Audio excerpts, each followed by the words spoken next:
Salam. Herkese salam. Bu günləri biz nətər biz belə şəkillər dəyişməyi öyrədəcəm. Baxın, burada giririk mövzulara. Mövzulara girirsiniz və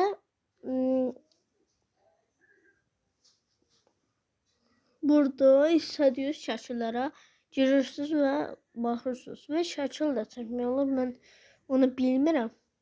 Ya da eləyə bilərsiniz, ya da eləyə bilməzsiniz. Mən o hələ bilmirəm də. Və istədiyinizə girirsiniz. Mən bu deyə özümə bundan da qoymuşam. 3 dənə şeydən qoymuşdum. Özümə.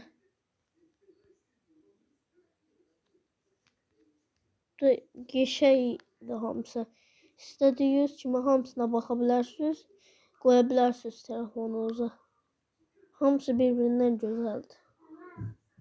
Baxın. Biraz bağışdan icrastayım.